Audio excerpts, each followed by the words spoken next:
দিল্লিতে শেখ হাসিনাকে লাল গালিচা সংবর্ধনা, স্বাগত জানালেন স্বয়ং নরেন্দ্র মোদী। সুষমা স্বরাজের সাথে বৈঠক।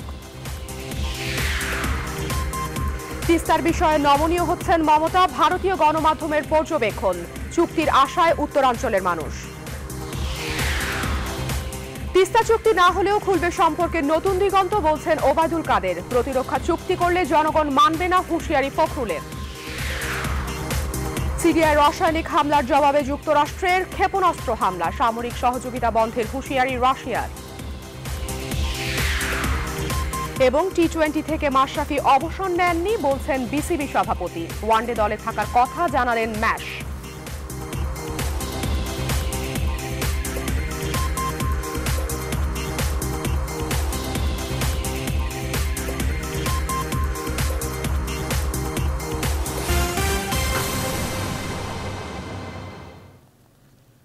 স্বাগত নিউজ 24 সংবাদে। আমি আফরিন আনোয়ার। দেখছিলেন শরিয়া ভিত্তিক ইউনিয়ন ব্যাংক লিমিটেড সংবাদ শিরোনাম। এবারে বিস্তারিত। প্রধানমন্ত্রী শেখ হাসিনা 4 দিনের রাষ্ট্রীয় সফরে দিল্লি পৌঁছেছেন। পালাম বিমান ঘাঁটিতে স্বয়ং নরেন্দ্র মোদী শেখ হাসিনাকে স্বাগত জানান। বিশ্লেষকরা বলছেন, এমন স্বাগত জানানো বিরল ঘটনা।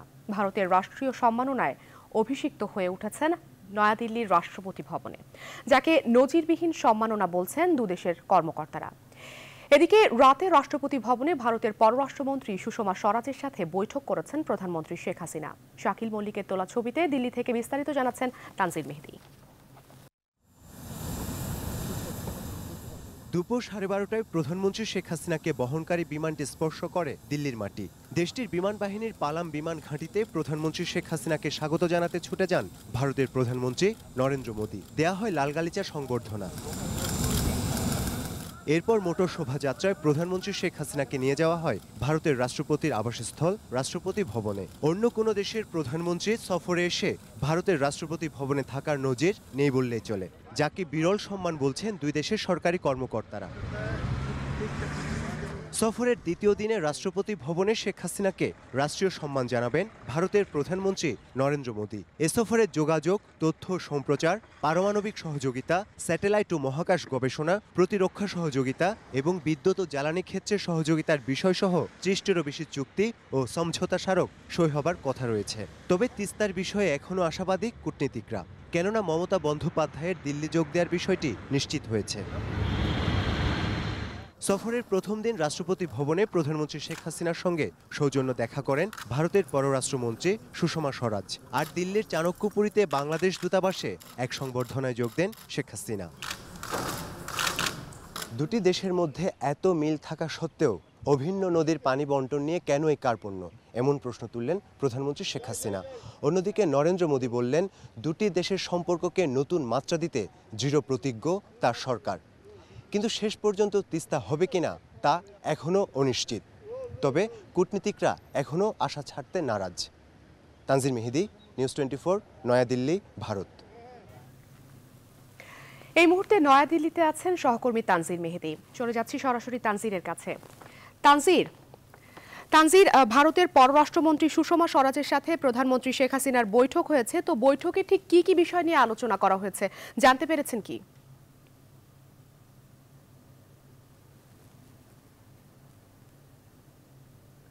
বৈঠকটি মূলত হয় এটি একটি সৌজন্য সাক্ষাৎ। যখন একজন রাষ্ট্রীয় অতিথি একটি দেশে সফরে আসেন, তখন হচ্ছে যে সে দেশের একজন মন্ত্রী, বিশেষত পররাষ্ট্রমন্ত্রী গিয়ে সে অতিথির সঙ্গে দেখা করেন। কিন্তু এবার যেহেতু প্রধানমন্ত্রী শেখ হাসিনা দীর্ঘ 7 বছর পর ভারত সফরে এসেছেন এবং ভারত এটিকে বেশ গুরুত্বের সঙ্গে দেখছে, এবং আপনি লক্ষ্য করেছেন নরেন্দ্র মোদী নিজেই প্রধানমন্ত্রীকে স্বাগত জানিয়েছেন, তারই ধারাবাহিকতায় আসলে সুষমা স্বরাজ প্রধানমন্ত্রী শেখ হাসিনার সঙ্গে সৌজন্য সাক্ষাৎ অংশ নিয়েছেন। এবং সেই সাক্ষাতে মূলত খুব বেশি যে কূটনৈতিক আলাপচারিতা হয় তেমনটি কিন্তু নয়, এটি মূলত সৌজন্য সাক্ষাৎ হিসেবে দেখা হয়। এখানে তেমন কোনো আলাপ আলোচনা হয় না বলে কিন্তু আমরা বিভিন্ন সূত্রে জানতে পেরেছি। তবে এর বাইরে গিয়ে সুষমা স্বরাজ এবং প্রধানমন্ত্রী শেখ হাসিনা বিশেষ কোনো বিষয় নিয়ে আলাপ করেছেন কিনা নিজেদের মধ্যে, কেননা আগামীকালে আসলে নরেন্দ্র মোদীর সঙ্গে প্রধানমন্ত্রী শেখ হাসিনার দ্বিপক্ষীয় বৈঠক অনুষ্ঠিত হবে। সেই বিষয়টিকে মাথায় রেখে আসলে বিশেষ কোনো আলাপ হয়েছে কিনা সেটি কিন্তু গণমাধ্যমের কাছে এখনো এসে পৌঁছায়নি। আফরিন। তানজির, আরো একটু জানতে চাচ্ছিলাম যে ঠিক পশ্চিমবঙ্গের মুখ্যমন্ত্রী মমতা বন্দ্যোপাধ্যায় কিন্তু শনিবার রাষ্ট্রপতি ভবনে নৈশভোজে অংশ নেবেন। তো এরপর কি প্রধানমন্ত্রী শেখ হাসিনার সাথে মমতা বন্দ্যোপাধ্যায়ের কোনো ধরনের আলোচনা হবার সম্ভাবনা দেখছেন কিনা?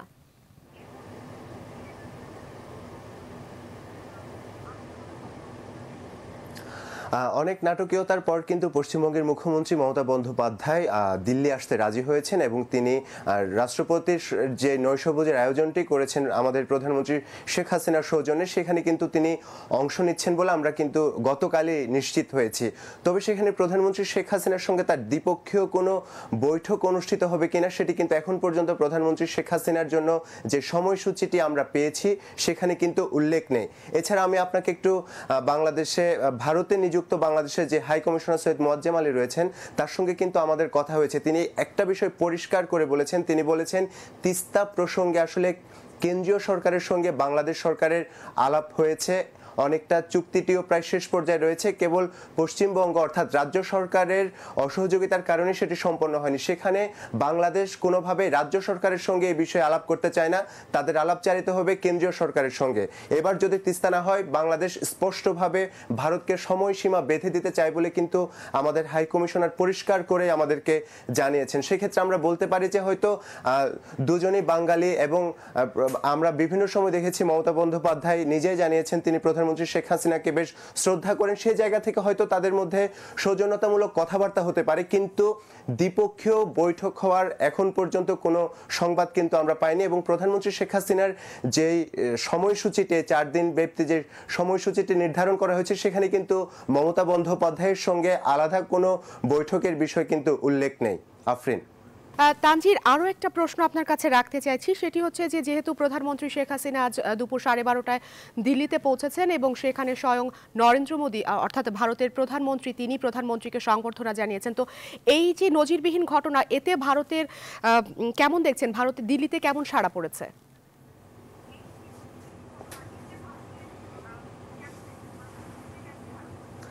আফরিন, এই প্রশ্নের উত্তর দেওয়ার আগে আমি আপনাকে একটি বিষয় জানাতে চাই। প্রথমে কিন্তু যে সময়সূচিটি ঠিক করা হয়েছিল প্রধানমন্ত্রী আগমনের পরপরই প্রধানমন্ত্রীকে কিন্তু অভ্যর্থনা জানানোর কথা ছিল বিজেপি সরকারের একজন মন্ত্রী যিনি বাঙালি মন্ত্রী বাবুল সুপ্রিয়। কিন্তু আমরা একটা বিষয় আপনাকে একটু বলতে চাই যে নরেন্দ্র মোদী বরাবরই একটি চমক রাখার চেষ্টা করেন এবং আমরা তার নির্বাচনী প্রচারণা থেকে শুরু করে তার প্রধানমন্ত্রী হওয়া পর্যন্ত কিন্তু নানাভাবে তার চমকগুলো দেখেছে এবং আজকেও তিনি কিন্তু চমকটি দেখিয়েছেন। তিনি সব ধরনের প্রোটোকল ভেঙে কিন্তু আমাদের প্রধানমন্ত্রী শেখ হাসিনাকে অভ্যর্থনা জানাতে স্বাগত জানাতে তিনি বিমানবন্দরে ছুটে গিয়েছেন। এবং এই ঘটনা কিন্তু ভারতের যে সাধারণ মানুষ অর্থাৎ ভারতের দিল্লিতে যারা রয়েছেন তাদের বেশ কয়েকজনের সঙ্গে আমাদের কথা হয়েছে, এমনকি আমাদের যে ড্রাইভারের মাধ্যমে আমরা বিভিন্ন জায়গায় যাচ্ছিলাম দিল্লির, তার মধ্যেও কিন্তু এই কৌতূহল তৈরি হয়েছে, কেননা এবারই প্রথম কোনো সরকার প্রধানকে স্বাগত জানাতে প্রধানমন্ত্রী নরেন্দ্র মোদী সরাসরি গিয়েছেন এবং সেটি কিন্তু প্রভাব ফেলেছে। তারা বলছে যে তার মানে হচ্ছে যে বিজেপির পক্ষ থেকে যেটি বলা হচ্ছে বাংলাদেশ এবং ভারতের যে বন্ধুত্বপূর্ণ সম্পর্ক সেই সম্পর্কের যে বসন্তকালটি তারা বারবার উল্লেখ করছে তারই একটি প্রভাব কিন্তু এই বিষয়টি। এবং তারা এছাড়া আরেকটি বিষয় আপনাকে একটু জানিয়ে রাখতে চাই যে প্রধানমন্ত্রীর এই সফরকে স্মরণীয় করে রাখতে কিন্তু এরই মধ্যে মোগল আমলের স্মৃতি বিজড়িত একটি সড়কের নাম কিন্তু পরিবর্তনের সিদ্ধান্ত নিয়েছে মোদী সরকার। পার্ক স্ট্রিটের নাম বদলে কিন্তু এখন বঙ্গবন্ধু শেখ মুজিবুর রহমান স্ট্রিট করা হয়েছে। এর মধ্য দিয়ে বোঝা যায় প্রধানমন্ত্রীর এই আগমনকে কতখানি গুরুত্ব দিচ্ছে ভারত সরকার। এবং খুব স্বাভাবিকভাবে একটি দেশের সরকার যখন অন্য একটি দেশের সরকার প্রধানকে এতটা গুরুত্বের সঙ্গে নিচ্ছে তখন কিন্তু এর প্রভাব সাধারণ মানুষের মধ্যেই পড়ে। আমরা দিল্লির যে এলাকাটিতে অবস্থান করছি সে এলাকার কিন্তু সাধারণ মানুষরাও আমাদেরকে বলছে তারাও খুব বিস্মিত হয়েছে। তারা মনে করছে যে বাংলাদেশের সঙ্গে একটি বিশেষ বন্ধুত্ব সম্পর্কের কারণেই কিন্তু নরেন্দ্র মোদী এমনটা করেছেন বলে তারা মনে করছেন। এবং এই ঘটনাগুলোর প্রেক্ষিতেই কিন্তু আশা করা হচ্ছে যে এই সফরে আরো কিছু চমক থাকতে পারে, কেননা নরেন্দ্র মোদী কিন্তু বরাবরই চমক দেখাতে পছন্দ করেন। তো সেই জায়গাগুলো থেকে বিবেচনা করে যেহেতু মমতা বন্দ্যোপাধ্যায় এই দিল্লিতে আসছেন এবং নরেন্দ্র মোদীও কিছু চমক দেখাতে চান, সেই জায়গাগুলো থেকে কিন্তু কূটনীতিকরা এখনো বলছেন যে তিস্তার সম্ভাবনা কিন্তু শেষ হয়ে যায়নি। তো সেই বিষয়টি নিয়ে কিন্তু বাংলাদেশের অনেক মানুষ আশাবাদী হতে পারেন, কেননা বিজেপি নেতারাও বলছেন যে তিস্তার ন্যায্য হিস্সা পাওয়ার ক্ষেত্রে সব ধরনের অধিকার রাখে বাংলাদেশ, এবং তাদেরও সেক্ষেত্রে কোনো ধরনের কার্পণ্য নেই, কেননা তারা মনে করে ভারত বাংলাদেশের সম্পর্কটি আসলে হৃদয়ের সম্পর্ক। সেখানে চুক্তি বা কোনো সমঝোতা স্মারক বড় বিষয় নয়। এই যে বিবাদমান যে সমস্যাগুলো রয়েছে সেগুলোর নিরসন আসলে হৃদয়ের যে সম্পর্ক, সেই সম্পর্কটাকে যথেষ্ট বলে মনে করছেন তারা। আফরিন। তানজির, আপনাকে অসংখ্য ধন্যবাদ। দর্শক, ভারতের নয়াদিল্লি থেকে প্রধানমন্ত্রী শেখ হাসিনার যে ভারত সফর, সেই ভারত সফরের বিস্তারিত জানাচ্ছিলেন আমাদের সহকর্মী তানজির মেহেদি। ভারতের রাজধানী নয়াদিল্লির বিখ্যাত সড়ক পার্ক স্ট্রিট এখন থেকে পরিচিত হবে বঙ্গবন্ধু শেখ মুজিবুরের নামে। নয়াদিল্লি মিউনিসিপ্যাল কাউন্সিল এই সিদ্ধান্ত অনুমোদন করেছেন। এনডিএমসি বন্ধুত্বের নিদর্শন হিসেবে এই সিদ্ধান্ত নেওয়া হয়েছে।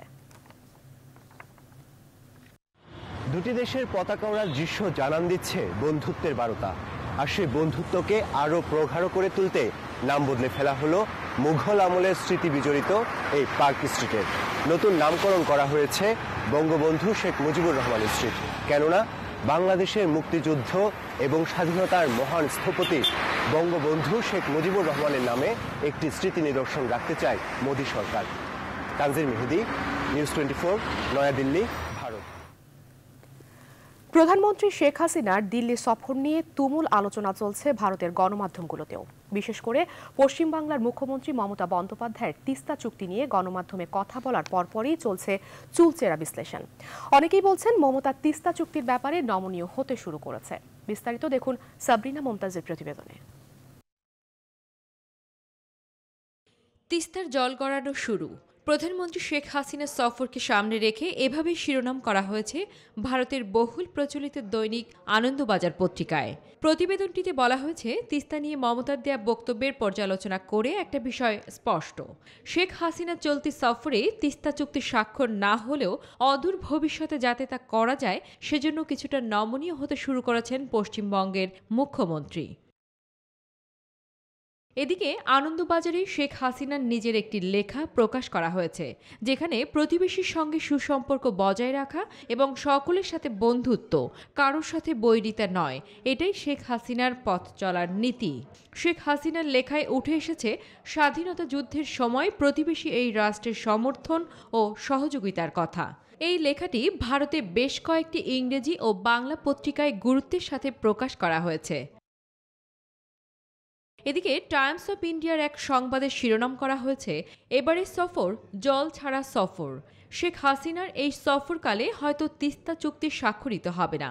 সেখানে আরও বলা হয়েছে, বাংলাদেশের এই একটি মাত্র চাওয়া ভারত পূরণ করতে ব্যর্থ হবে বলেই মত মমতার। শেখ হাসিনার উপস্থিতিতে প্রধানমন্ত্রী নরেন্দ্র মোদী এবং মমতা ব্যানার্জি নৈশভোজে মিলিত হবেন। এ নিয়ে এনডিটিভির শিরোনাম উকি দিতে যাচ্ছে নতুন চাপা উত্তেজনা। বহুদিন ধরে আলোচনার টেবিলে থাকা তিস্তা ইস্যু নিয়ে ভারত সমাধানের আশ্বাস দিলেও একদিন আগেও মমতা বলেছেন, এই চুক্তি নিয়ে তিনি নাকি কিছুই বলেননি। 2 দশকেরও বেশি সময় ধরে চলছে তিস্তার পানি বন্টন চুক্তি নিয়ে আলোচনা। ভারতের গণমাধ্যমগুলোতে বেশ কয়েকটি প্রতিবেদনে বলা হয়েছে, শেখ হাসিনা যদি তিস্তা চুক্তি নিয়ে ফিরতে পারেন তবে 2018 জাতীয় নির্বাচনের আগে এটাই হবে সবচেয়ে বড় অর্জন। সাবরিনা মমতাজ, নিউজ 24। পানি না থাকায় এক সময়ের খরস্রোতা তিস্তা এখন পরিণত হয়েছে মরাগাঙে। ভারতের গজলডোবার প্রবেশ মুখে এবং লালমনিরহাটের দোয়ানিতে ব্যারেজ নির্মাণ করায় থমকে গেছে এর গতি, থমকে গেছে তিস্তাপাড়ের মানুষের জীবন জীবিকা। তাই প্রধানমন্ত্রীর ভারত সফরের দিকে তাকিয়ে উত্তরাঞ্চলের মানুষ। লালমনিরহাট প্রতিনিধি রেজাউল করিম মানিকের প্রতিবেদন, বিস্তারিত জানাচ্ছেন সালেহ জহুর চৌধুরী। বছরের পর বছর বিভিন্ন ক্যানেলের মাধ্যমে তিস্তা স্রোত ঘুরিয়ে দিয়ে তুলে নেওয়া হয়েছে পানি, আর তলদেশে পাথর, নুড়ি, বালি আর পলি পড়ে তিস্তার বুকে স্বচ্ছ পানির বদলে জেগে উঠেছে বালুচর। তিস্তার এই বিরূপ প্রভাব পড়েছে গোটা উত্তরাঞ্চলে। প্রয়োজনীয় পানি না পেয়ে চাষাবাদে দেখা দিয়েছে অনিশ্চয়তা।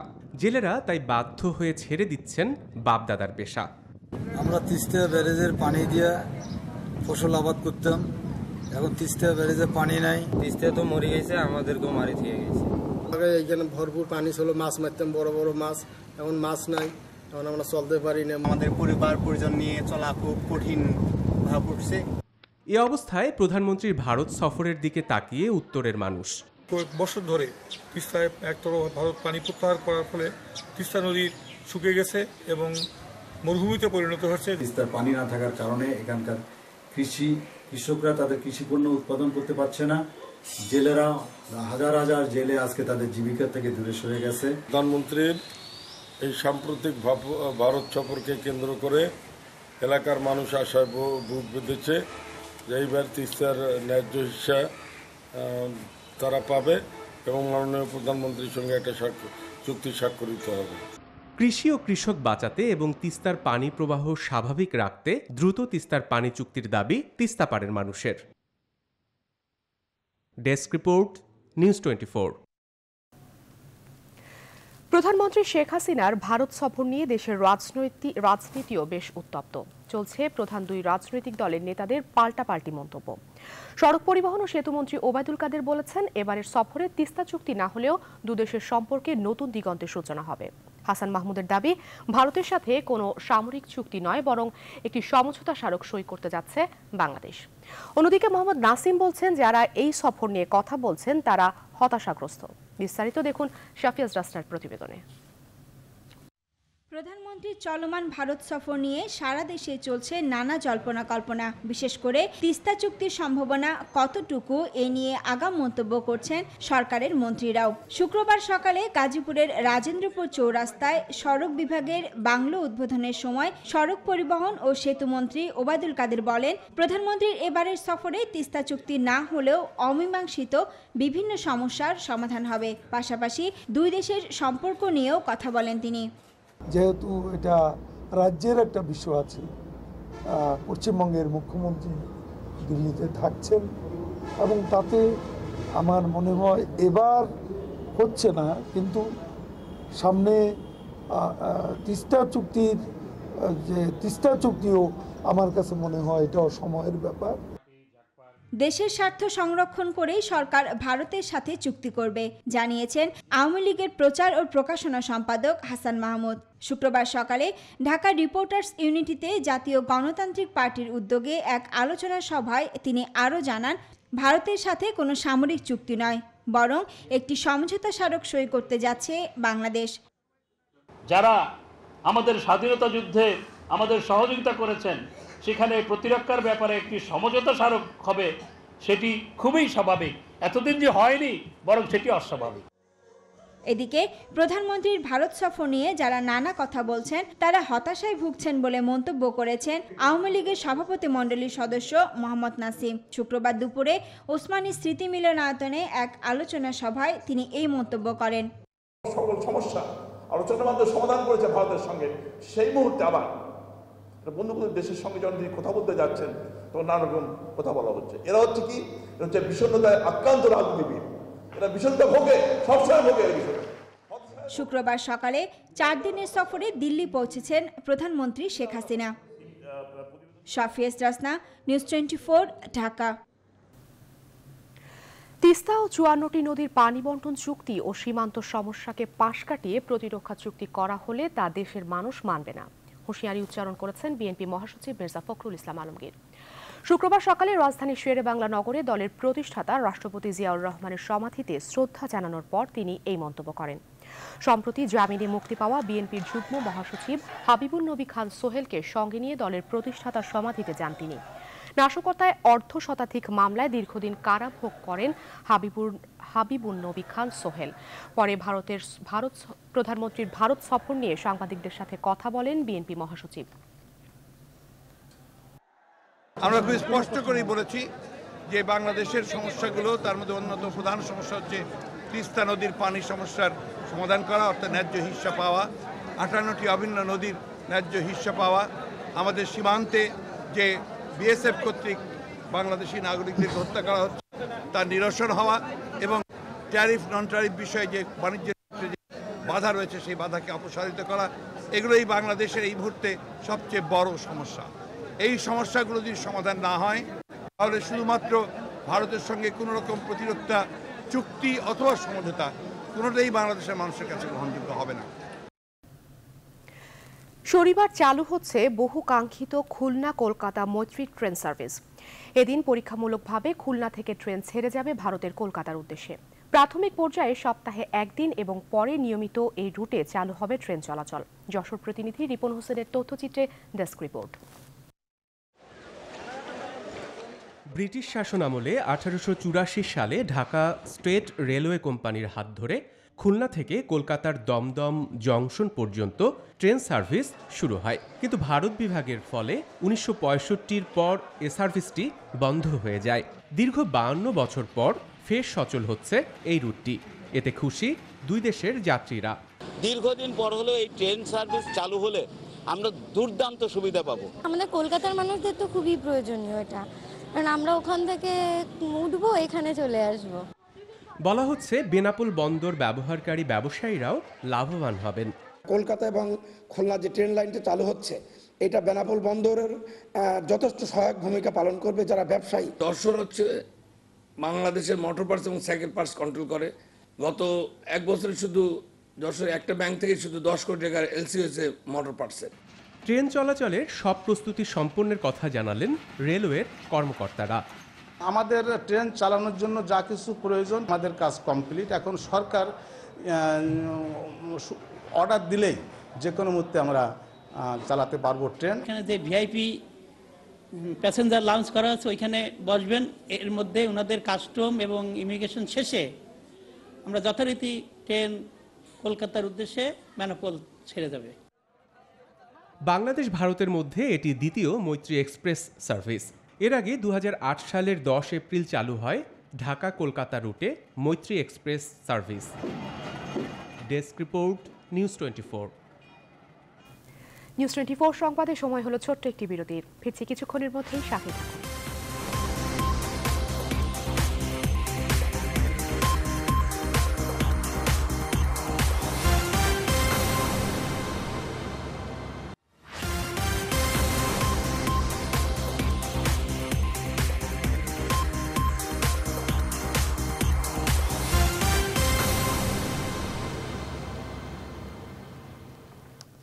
বিরতির পর আবারও স্বাগত। দেখছেন নিউজ 24 সংবাদ।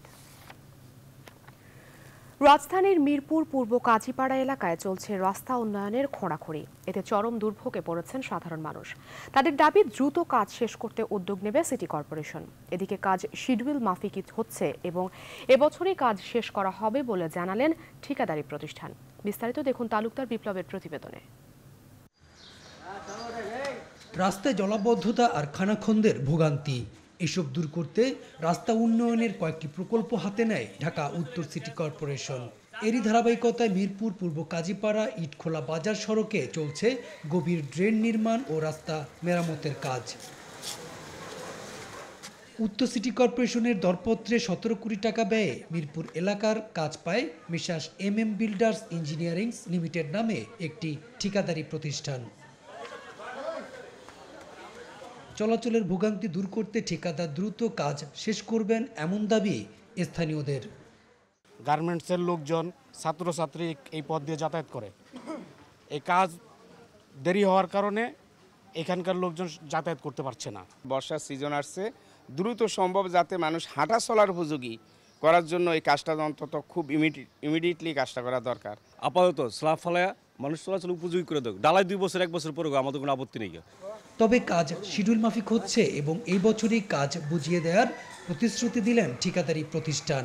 গ্যাস, TNT, তারপরে আপনার ওয়াসা, এদের লাইনগুলো এমনভাবে করা আছে যে আমরা মাটি কাটতে যেয়ে প্রতিদিন বিপদগ্রস্ত হচ্ছি। আমাদের কাজের শিডিউল টাইম যেটা আছে তার আগেই আমরা কাজ করে ফেলব। এদিকে আগামী বর্ষা মৌসুমের আগে টেকসই রাস্তা ও ড্রেন নির্মাণে সিটি কর্পোরেশন তদারকি করবেন এমন দাবি সড়ক ব্যবহারকারীদের। তালুকদার বিপ্লব, নিউজ 24, ঢাকা। রাজধানীর আজিমপুরের নতুন পল্টন লাইন এলাকার মানুষ নিজেদের বন্ধনকে দৃঢ় করতে এক মিলন মেলার আয়োজন করে। আজিমপুরের ইরাকি কবরস্থান খেলার মাঠে এই মিলন মেলা অনুষ্ঠিত হয়। শুক্রবার সন্ধ্যার পর থেকে মিলন মেলায় হাজির হন এলাকাবাসী। যারা বহুদিন আগে এই এলাকায় থাকতেন তাদেরও অনেকে আসেন প্রাণের টানে। আনন্দমুখর পরিবেশে খাওয়া দাওয়া আর নানান আয়োজনে মুখর ছিল মিলন মেলার মাঠ। প্রধান অতিথি হিসেবে বাংলাদেশ মেডিকেল অ্যাসোসিয়েশনের সভাপতি ডক্টর মোস্তফা জালাল মহিউদ্দিন উপস্থিত ছিলেন। এলাকার গণ্যমান্য ব্যক্তিরাও আসেন এই আয়োজনে।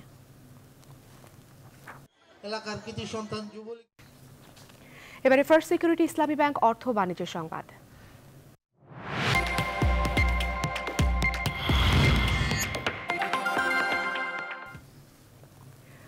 অবকাঠামো উন্নয়নের দুটি প্রকল্পে বাংলাদেশের জন্য $507 মিলিয়ন ঋণ অনুমোদন করেছে বিশ্বব্যাংক। Investment promotion and financing facilities 2 and regional connectivity project 1 প্রকল্পের আওতায় বাংলাদেশ এই ঋণ পাবে বলে বৃহস্পতিবার বিশ্বব্যাংকের এক সংবাদ বিজ্ঞপ্তিতে জানানো হয়। বিশ্বব্যাংক বলছে, স্থানীয় আর্থিক প্রতিষ্ঠানগুলোর সক্ষমতা বাড়ানোর মাধ্যমে সেগুলো যাতে বেসরকারি খাতের অবকাঠামো উন্নয়নে দীর্ঘমেয়াদী অর্থায়ন করতে পারে সেজন্য IPF2-তে বিনিয়োগ করবে তারা। স্থলবন্দর আধুনিকায়ন, বর্জ্য ব্যবস্থাপনা, পানি শোধন, জ্বালানি সংরক্ষণ সরঞ্জাম, কন্টেইনার টার্মিনাল ও সেতু সহ যোগাযোগ ও বাণিজ্য সংক্রান্ত বিভিন্ন সেবা ও অবকাঠামোর উন্নয়নে এই অর্থ খরচ করা হবে।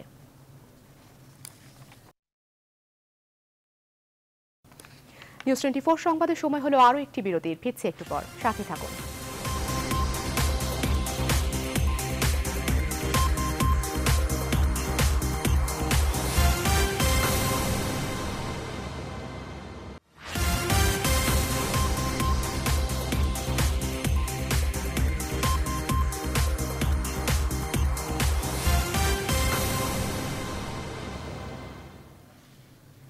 বিরতির পর আবারও স্বাগত। দেখছেন নিউজ 24 সংবাদ। এবারে নিউজ 24 আন্তর্জাতিক।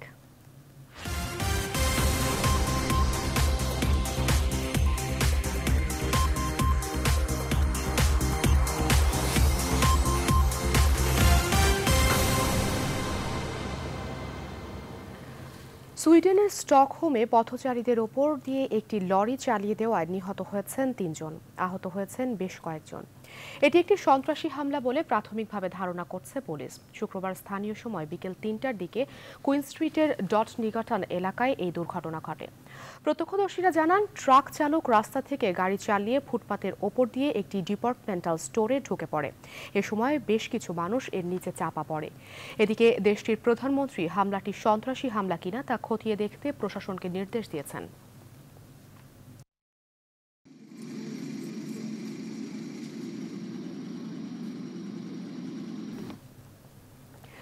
সিরিয়ার বিমান ঘাঁটি লক্ষ্য করে ক্ষেপণাস্ত্র হামলা চালিয়েছে যুক্তরাষ্ট্র। পেন্টাগনের এক মুখপাত্র জানিয়েছেন, ভূমধ্যসাগরে অবস্থিত মার্কিন রণতরী থেকে 59টি টমাহক রক্ষুস ক্ষেপণাস্ত্র হামলা চালানো হয়েছে। মঙ্গলবার সিরিয়ার বিদ্রোহী নিয়ন্ত্রিত শহরে সম্ভাব্য রাসায়নিক অস্ত্রের হামলার জবাবে এই হামলা চালানো হয় বলে জানিয়েছে যুক্তরাষ্ট্র। মার্কিন ক্ষেপণাস্ত্রগুলো সিরিয়ার শায়রাত বিমানবন্দর ঘাঁটিতে এসে আঘাত হানে। যুক্তরাষ্ট্রের কর্মকর্তাদের ধারণা, ওই বিমান ঘাঁটি ব্যবহার করেই মঙ্গলবারের ওই হামলা চালানো হয়েছিল। এদিকে ওই হামলার পর দেওয়া এক বক্তব্যে মার্কিন প্রেসিডেন্ট ডোনাল্ড ট্রাম্প বলেছেন, যুক্তরাষ্ট্রের জাতীয় স্বার্থে এই হামলার নির্দেশ দেওয়া হয়েছে। এদিকে এই ঘটনার কড়া নিন্দা জানিয়েছে রাশিয়া।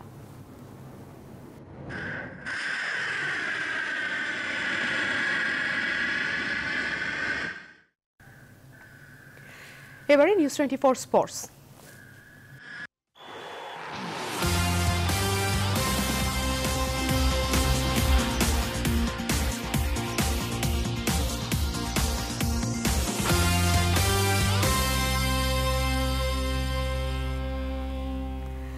টি-20 থেকে মাশরাফি এখনও অবসর নেননি বলে জানালেন বিসিবি সভাপতি নাজমুল হাসান পাপন। তবে মাশরাফি নিজেই সাফ জানান ওয়ানডে দলে থাকবেন। আর টেস্ট অধিনায়ক মুশফিকুর রহিম জানালেন 3 ফরম্যাটেই সফল লঙ্কা সফর। দেশে ফিরে বিমানবন্দরের সংবাদ সম্মেলনে এমনটা জানালেন তারা। বিস্তারিত দেখুন রায়হান মাসুদের প্রতিবেদনে। দেশে ফিরে মুখ খুললেন জনতার অধিনায়ক মাশরাফি। ওয়ানডে সিরিজের পর টি-20 নিয়ে বাড়তি ভাবনার কথা বলেও কেন এই হঠাৎ অবসর, এমন প্রশ্নের উত্তরটা আসলো 3 ফরম্যাটেই দল আসে দারুণ ছন্দে। আর টেস্ট অধিনায়কের কণ্ঠেও একই কথা। আমাদের প্রোগ্রেস দেখেন, আমাদের আগের 2 বছর আগের থেকে এখনের প্রোগ্রেস অনেক ভালো। হয়তোবা ছোট ছোট জায়গায় মিস্টেকের কারণে আমরা কিছু ম্যাচ হেরেছি, নাহলে হয়তোবা লাস্ট 9টা ম্যাচের হয়তো আমরা 4-5টা ম্যাচ জিততে পারতাম। সিনিয়র প্লেয়ার এবং জুনিয়ররা যেভাবে এটাকে অলমোস্ট তারা যেটা করে দেখিয়েছে, এটা আসলে একটা বিশাল বড় অ্যাচিভমেন্ট বলবো আমি, কারণ এটাই শো করে যে অ্যাটলিস্ট বাংলাদেশ টেস্ট ক্রিকেটও আস্তে আস্তে ইমপ্রুভ করছে, আর এটা খুবই দরকার ছিল আমাদের। নড়াইল থেকে ঢাকা এমনকি প্রবাসী বাঙালিরাও মাশরাফির ফিরে আসার আহ্বানে জোর দিয়েছেন, কিন্তু মাশরাফি জানিয়ে দিয়েছেন ওয়ানডে খেলা হবে কিন্তু টি-20তে ফিরছেন না। উল্টো পিঠে পাপন জানিয়েছেন টি-20তে এখনো অবসর নেননি মাশরাফি বিন মুর্তজা। আমি একটা জিনিস কিন্তু এখনো আমি বারবার বলছি, মাশরাফি কিন্তু টি-20 থেকে এখনো ছাড়ে নাই।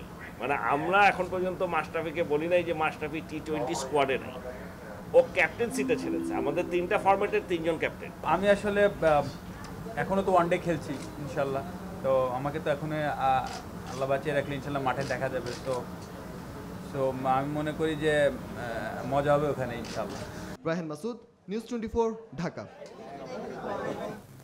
নিউজ 24 সংবাদের শেষ পর্যায়ে আমরা, তবে যাবার আগে শিরোনামগুলো আরেকবার।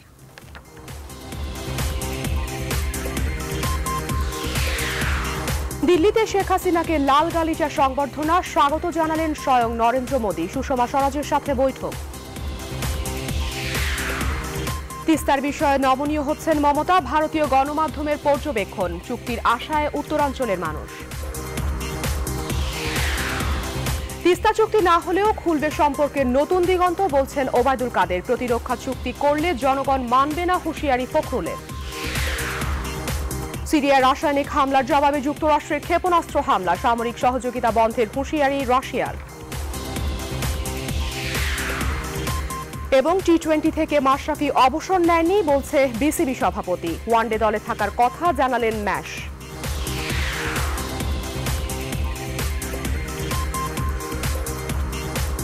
নিউজ 24 সংবাদ ছিল এখনকার মতো এ পর্যন্তই। পরবর্তী আয়োজন নিউজ 24 বিনোদন দেখার আমন্ত্রণ রইল।